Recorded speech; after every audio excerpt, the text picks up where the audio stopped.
अस्सलामुअलैकुम, welcome to जेओसी। आप देख रहे हैं जोहर्स of chemistry. Students, MDCAT 2024 का आज फर्स्ट लेक्चर है और उसमें हम पढ़ेंगे रिलेटिव एटॉमिक मास। अब हम इसके अंदर आमतौर पर तो आपने जस्ट रिलेटिव एटॉमिक मास सुना है, लेकिन हम रिलेटिव मैसेज यानी इसकी टाइप्स कितनी है रिलेटिव मैसेज की, इसमें हम पढ़ेंगे average atomic mass, fractional atomic mass. इसमें हम कुछ ट्रिक्स देखेंगे। तो स्टूडेंट स्टार्ट करें आज का टॉपिक रिलेटिव मैसेज। अच्छा, अब रिलेटिव मैसेज का मतलब है कि रिलेटिव एटॉमिक मास ही नहीं होता, रिलेटिव मैसेज और भी तरह के होते हैं। स्टूडेंट्स, एटम आपने पढ़ा हुआ है, आपने पढ़ा कि एटम इज सो स्मॉल। जो हमारे पास एटम है ना, atom is very small. Atom बहुत ही स्मॉल स्पीशी है, वेरी स्मॉल स्पीशी। एटम बहुत स्मॉल है। आपने इसमें देखा, आपने पढ़ा हुआ था कि एक फुल स्टॉप जो हमारी टेक्स्ट बुक का फुल स्टॉप है ना, अभी एक फुल स्टॉप तो मैं यहां पर व्हाइट बोर्ड पे बना देता हूं, ये फुल स्टॉप। ये नहीं, आपकी टेक्स्ट बुक में जो फुल स्टॉप है उसके अंदर आपने पढ़ा कि राउंड अबाउट 20 लाख यानी 2 मिलियन एटम होते हैं। एक फुल स्टॉप छोटा सा आपकी बुक के ऊपर, टेक्स्ट बुक के ऊपर, उस फुल स्टॉप के 20 लाख हिस्से करो, उसको डिवाइड करो, 20 लाख से डिवाइड करो, एक जो हिस्सा आएगा उसको कहेंगे एटम, उसको कहेंगे एटम। और उसका हमने मैस मेजर करना है। तो क्या इतना आसान है एटम का मैस मेजर करना? यकीनन ये बहुत मुश्किल है। तो हम लोग फिर इसलिए क्या करते हैं, रिलेटिव एटॉमिक मैस को यूज करते हैं, क्योंकि एक सिंगल एटम का एटॉमिक मैस मेजर नहीं किया जा सकता। अब रिलेटिव एटॉमिक मैस देखो, सबसे पहले ना आपको ये माइंड में रखना है कि ये जो रिलेटिव का मीनिंग क्या है। रिलेटिव, हम आमतौर पर रिलेटिव्स, जैसे हमारे रिलेटिव्स होते हैं, उनमें भी तो हम क्या एक रिलेशन बना रहे होते हैं ना, कि ये मेरा कजन है, ये मेरा मामू का बेटा है, ये मेरा चाचू है ना। लेकिन यहाँ देखो, हम एटम को एटम के साथ कंपेयर करेंगे, जहां ना रिलेटिव का मीनिंग है as compared with, as compared with, ठीक है, यानी से मुवाजना करना, से मुवाजना करना। हमने मुवाजना करना है, कंपैरिजन करना है, किसका किसके साथ कंपैरिजन करना है। देखो, हम यहां पर स्टैंडर्ड लेते हैं कार्बन 12। मैं इसकी डेफिनेशन बताता हूं। Mass of an atom of an element as compared with, as compare, दो डेफिनेशन बताऊंगा। As compared with one atom of carbon 12, carbon 12 के एक एटम से जो कंपेयर करके निकाला जाए। दूसरी डेफिनेशन जो कि ज्यादा एलेबोरेट करेगी इस कंसेप्ट को, वो क्या है, वो कहता है कि as compared with 1/12 of the mass of carbon 12 atom. Carbon 12 atom, एक एटम लेना, उसका 1/12, उसके एक मैस का 1/12 पार्ट लेना है, 12वां हिस्सा, यानी उसके मैस को 12 पे डिवाइड करना, जो एक हिस्सा उसके साथ कंपेयर करके जो निकाला जाएगा। ये क्या कह रहा है, जरा सुनो बच्चों गौर से।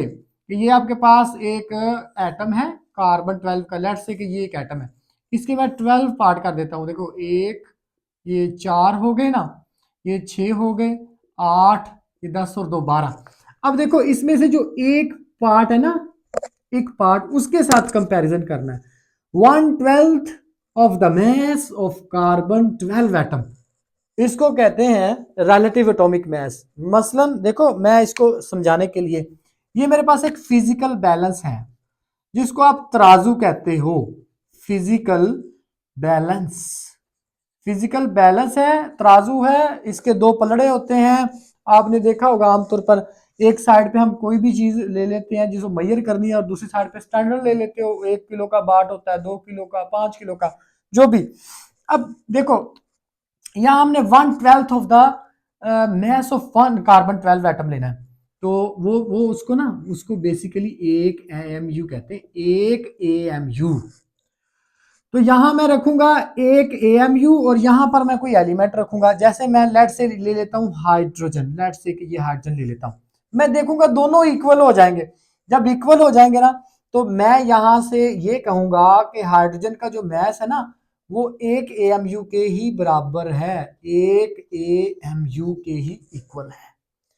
अच्छा ठीक है, तो हाइड्रोजन के अलावा हम वन बाय वन तमाम एलिमेंट ले सकते हो, जो मर्जी ले लो। लेट से मैं लिथियम ले लेता हूं, ये मेरे पास आ गया लिथियम।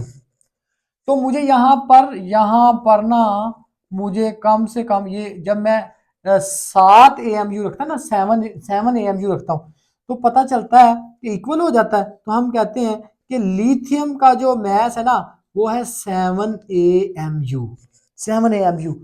अच्छा ठीक है, अगर मैग्नीशियम का फाइंड करना हो तो इधर मैग्नीशियम लिखो। जब मैग्नीशियम लिखोगे इधर स्टूडेंट्स, तो यहाँ 24 AMU आपको लेने पड़ेंगे। तो यहां से ये कंक्लूजन निकला कि मैग्नीशियम का मास 24 AMU है। इसका रिलेटिव एटॉमिक मास मैग्नीशियम का 24 AMU है। आप सोच रहे होंगे कि यहां सर ने कहा कि एक एटम जो है वो उसका मास मेजर नहीं किया जा सकता। हम एक एटम का भी 12वां हिस्सा ले रहे हैं और फिर उसको हम कैसे उठा उठा कर यहां रख रहे हैं, ऐसा नहीं है। ये जस्ट आपको समझाने के लिए था, ये जस्ट फॉर योर अंडरस्टैंडिंग। हकीकत कुछ और है। आपको पता है कि इसको हम इस तरह तो कैलकुलेट नहीं करते, ये मैस स्पेक्ट्रोमीटर के अंदर, मैस स्पेक्ट्रोमीट्री के जरिए इसको कैलकुलेट किया जाता है। तो ये हमारे पास रिलेटिव एटॉमिक मास की आ गई डेफिनेशन। अब आपको ये कुछ बातें याद रखनी है। बातें क्या याद रखनी है? It is calculated from mass spectrometry. Mass spectrometry एक एनालिटिकल टेक्निक है। मैस स्पेक्ट्रोमीट्री के जरिए इसको कैलकुलेट किया जाता है, कार्बन 12 के साथ कंपेयर करके। ये ग्राफिकल डाटा होता है, ग्राफिकली एक आप कह लो कि स्टेटिस्टिकल डाटा होता है। तो एक तो इसको हम क्या कहेंगे, calculated from mass spectrometry, calculated on carbon scale, as carbon scale पर कैलकुलेट किया जाता है स्टूडेंट्स, कार्बन स्केल पर। हाइड्रोजन का जो रिलेटिव एटॉमिक मास है, हाइड्रोजन का जो रिलेटिव एटॉमिक मास है वो कितना है? हाइड्रोजन का रिलेटिव एटॉमिक मास है 1.008 AMU, 1.008 AMU। और ऑक्सीजन का कितना है? ऑक्सीजन का है जी 15.9994 AMU। यहां मैंने जो टेबल है ना, इसमें ये एलिमेंट लिया, ये रिलेटिव एटॉमिक मास ले लिया उसका, एलिमेंट और रिलेटिव एटॉमिक मास। अच्छा ऑक्सीजन का तो ये हो गया। नियोन का कितना? नियोन का 20.1797 है, जिसको राउंड ऑफ करके आप 20.18 AMU कहते हो।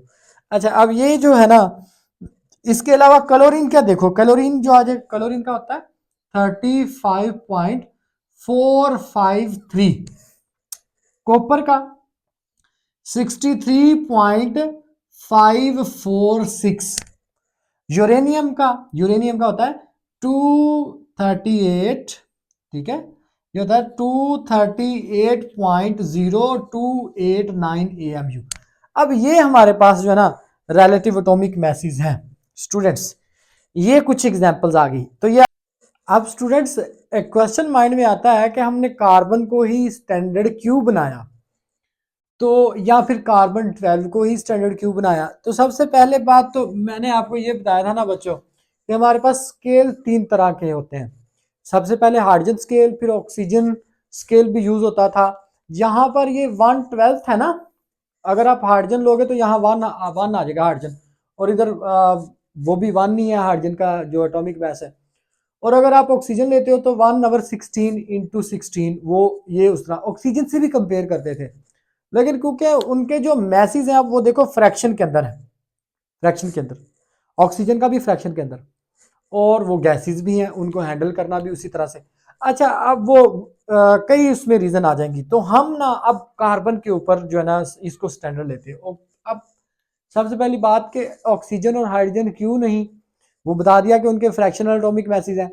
तो कार्बन क्यों, कार्बन क्यों? तो कार्बन के बारे में कुछ बातें याद रखो कि क्यों हम कार्बन को लेते हैं? Carbon is essential component of organic compound. Carbon organic compounds का एक एसेंशियल कंपोनेंट है और it reacts with other elements to form stable compounds। ये दूसरे एलिमेंट के साथ रिएक्ट करके स्टेबल कंपाउंड बनाता है। एक दूसरी तीसरी बात इसमें बच्चों ये देखो, compounds of carbon are 40,000 times greater than other elements than the compounds of other elements. Carbon के जो कंपाउंड्स हैं वो बाकी जितने भी एलिमेंट्स हैं, जितने भी पीरियोडिक टेबल के अंदर, उनसे ये 40,000 गुना ज्यादा इनके इसके कंपाउंड है कार्बन के। The only element on the earth that has same relative atomic mass and average atomic mass। इसका relative atomic mass और average atomic mass क्या होता है? सेम होता है। तो ये वजह है कि हम कार्बन को प्रेफर करते हैं ऑक्सीजन और हाइड्रोजन की बजाय। अब क्वेश्चन नेक्स्ट ये माइंड में आता है कि वाई कार्बन 12? कार्बन 12 ही क्यों? ठीक है, यानी कार्बन के 3 आइसोटोप है ना, कार्बन 12, कार्बन 13, कार्बन 14, तो कार्बन 12 ही क्यों? तो ये देखिएगा इसका आंसर क्या है। मैं आपसे कहूंगा कि इसके लिए आप एक काम करें, आप कार्बन का एक सैंपल ले लें, कार्बन का एक ऐसा सैंपल लें जिसके अंदर कार्बन के 100 एटम हो, 100 एटम हो, 100 एटम। ठीक है, तो 100 एटम ले लिया आपने। अब आप इन एटम्स को ना, ये कार्बन के 100 एटम आ गए जी, आप इन सब एटम्स को स्टडी करो। आप स्टडी करो ना इन 100 एटम्स को। अगर आप स्टडी करते हो तो क्या क्या ये सारे एटम एक जैसे होंगे? अगर आप इनको स्टडी करो तो ये एटम एक जैसे नहीं होंगे। इसमें आप देखोगे कि 3 तरह के एटम होंगे। एक तो आपके पास होगा कार्बन 12, कुछ एटम इस तरह के होंगे, कुछ एटम होंगे जी कार्बन 13 और कुछ एटम बच्चों होंगे कार्बन 14। देखो डाल्टन्स एटॉमिक थ्योरी के मुताबिक तो atoms of an element are alike, एक जैसे होते हैं, लेकिन सोडे ने जब कंसेप्ट ऑफ आइसोटोप दिया तो एक एलिमेंट के एटम डिफरेंट होते हैं, क्योंकि उनके मास नंबर डिफरेंट होते हैं लेकिन एटॉमिक नंबर सेम होते हैं। इन सब का एटॉमिक नंबर 666 है, यानी सेम है। मास नंबर 12, 13, 14 डिफरेंट है। अब आप काउंट करो कि ये कितने कितने परसेंट है। देखो इसमें से ना, ये आपको आप हमारी बुक के मुताबिक इसकी जो रिलेटिव अबंडेंस है वो कितनी है? वो है 98.893%, ये वाला। और ये जो कार्बन 13 है ये कितने परसेंट है? ये 1.107% है, ये रिलेटिव अबंडेंस इसकी आगे। और कार्बन 14 हमारी बुक में नहीं बताया, ये वैसे 100 पूरा हो गया, लेकिन ये कुछ बुक्स में लिखा हुआ है 2 × 10⁻⁻10%। बहुत कम परसेंटेज है ना, ये रेडियो एक्टिव है, अनस्टेबल है। तो अब ये जो रिलेटिव अबंडेंस है इसकी, ये जो रिलेटिव अबंडेंस है ना स्टूडेंट्स, ये डायरेक्टली प्रोपोर्शनल होती है स्टेबिलिटी के। जो जितना ज्यादा स्टेबल होगा उतना ज्यादा पाया जाएगा, और ये रिएक्टिविटी के इनवर्सली प्रोपोर्शनल है। स्टेबिलिटी के डायरेक्टली प्रोपोर्शनल है लेकिन रिएक्टिविटी के इनवर्सली। अच्छा ठीक है, तो यहां से क्या फिर आइडिया मिलता है आपको? यहां से हाई रिलेटिव कार्बन 12 जो है ना, इन तीनों में से कार्बन 12 जो है हाई रिलेटिव अबंडेंस है, इसकी रिलेटिव अबंडेंस ज्यादा है, इसकी ना हाई स्टेबिलिटी है, यानी ग्रेटर स्टेबिलिटी है, क्योंकि स्टेबिलिटी और रिलेटिव अबंडेंस डायरेक्टली प्रोपोर्शनल है। और क्या इससे ये ना रिएक्टिविटी इसकी कम है, कम से मुराद क्या, बहुत कम है नहीं, मॉडरेटली रिएक्टिव है, मॉडरेटली रिएक्टिव है। एक तो ये इसकी बात आ गई ना इसमें। फिर आप ये बताओगे इसमें कि जो है ना ये इसका नॉन फ्रैक्शनल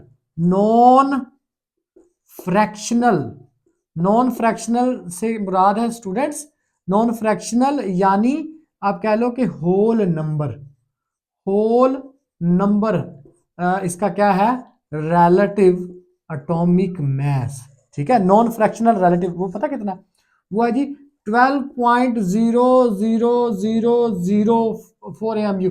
तो ये तकरीबन आप कह लो कि होल नंबर है, यानी देखो आफ्टर डेसिमल के पॉइंट के बाद भी 4 प्लेसेस तक देखो इसमें कोई फ्रैक्शन कोई नंबर नहीं आ रहा, होल नंबर है। तो ये रीजन है। और भी बातें लिख सकते हो कि carbon is essential component of the organic compound, वो पहले भी बताया आपको, यहाँ भी आ जाए। तो ये वजह है कि हम कार्बन 12 को यूज करते हैं और कार्बन को यूज करते हैं। अब इसका एएमयू की तरफ चलते हैं कि एक एएमयू क्या होता है, उसमें से कैसे कैसे क्वेश्चन बनते हैं स्टूडेंट्स। स्टूडेंट्स, एएमयू 1 एएमयू क्या होता है? अब जो 1 एएमयू है ना, हमारी बुक में लिखा हुआ है कि unit use to express relative atomic mass. मैंने तो आपको बताया ना कि रिलेटिव एटॉमिक मास का कोई यूनिट नहीं है, ठीक है, लेकिन हमारी बुक में लिखा है कि unit use to express relative atomic मास।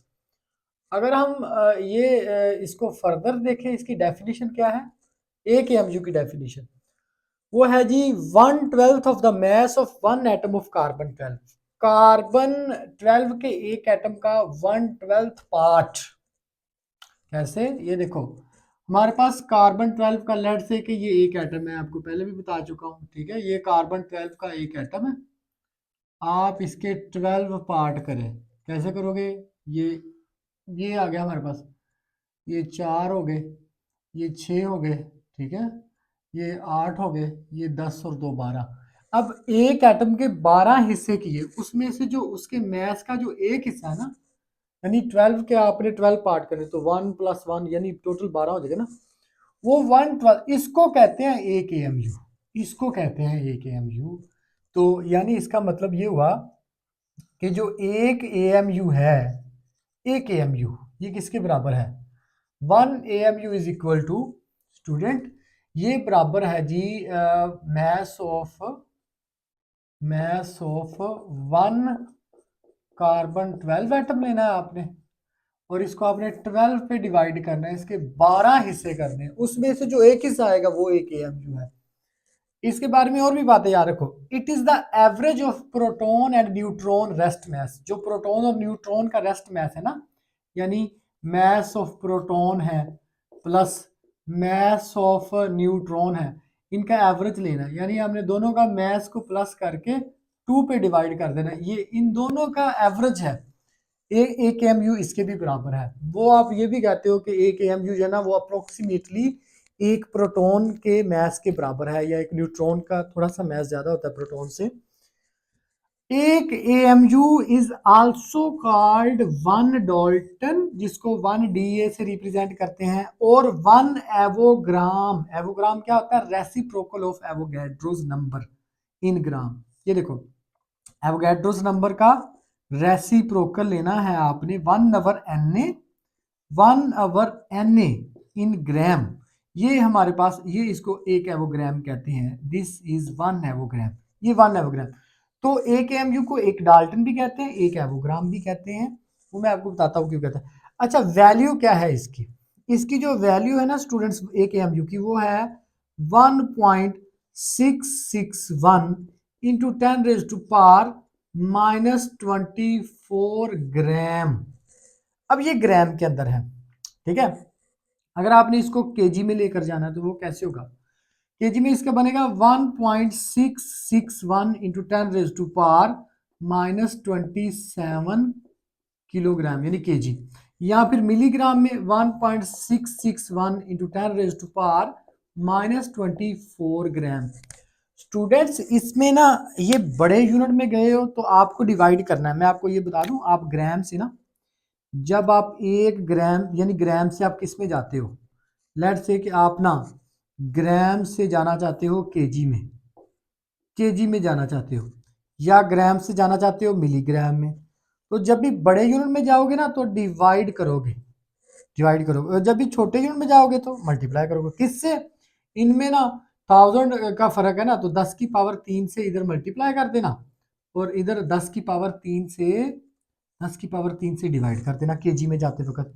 10 की पावर 3 से डिवाइड करो, ऊपर जाके पावर -3 जो है ना वो हो जाएगी, तो ये -24 और -3 -27, और यहाँ इस तरह से, सॉरी, ये -21 मिलीग्राम बनेगा, -21 मिलीग्राम, ठीक है, -21 मिलीग्राम में आ जाएगा, ये इस तरह से हमारे पास। तो ये है जी एक एएमयू। अब हम प्रूफ करते हैं एक एएमयू को प्रूफ कैसे करोगे। एक एएमयू को प्रूफ इस तरह से करोगे, देखो हमारे पास है 6.02 into 10 raised to power 23 atoms of carbon 12। वो पता कितना उसका मैस होगा, 1 मोल है तो 1 मोल का 12 ग्राम होगा, 1 मोल कार्बन एटम का। अच्छा, अगर ये 1 कार्बन 12 एटम हो तो इसका मैस कितना होगा? इसका देखो, ये एवोगैड्रोस नंबर उधर जाके डिवाइड कर दो तो ये आ जाएगा ना। तो ये देखो ये क्या बना, 6.02 इंटू 10 रेज टू पावर 23, ये 23 आ गया, ठीक है, इन ग्राम। अब क्या इसको इस तरह लिखा जा सकता है 12 ग्राम अवर, ये जो एवोगैड्रोस नंबर है इसको किससे रिप्रेजेंट करते हैं? Na से। अच्छा, अगर हम इसको एक एटम का मैस इसको डिवाइड करेंगे ना तो इसका आंसर आएगा 1 पॉइंट, कार्बन के एक एटम का mass 1.993 into 10 raise to power -23 gram. तो ये कार्बन के एक एटम का मैस है। हमने चूंकि एक एएमयू निकालना है, एक एएमयू के लिए आप इसको 12 से डिवाइड कर दो तो ये 1, इसको आप 12 से डिवाइड करो, 1/12 of carbon 12 atom. Carbon 12 atom का आप क्या करो, एक एटम ले लो, 1 कार्बन एटम उसका। तो अगर आप इसको डिवाइड करते हो 12 से तो इधर भी 12 से डिवाइड करोगे, इधर बटे में जब 12 आएगा ना वो उससे कट जाएगा, जब ये कटेगा तो ये 1/1/6.02 to 10 raise to power 23 in grams आ जाएगा।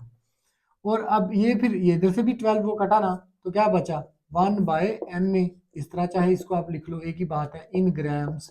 तो ये इसको जब 12 पे डिवाइड करोगे ना तो इसका आंसर आ जाएगा 1.661 इंटू 10 रेज़ टू पावर -24 ग्राम। और ये इसको कहते हैं एक एएमयू।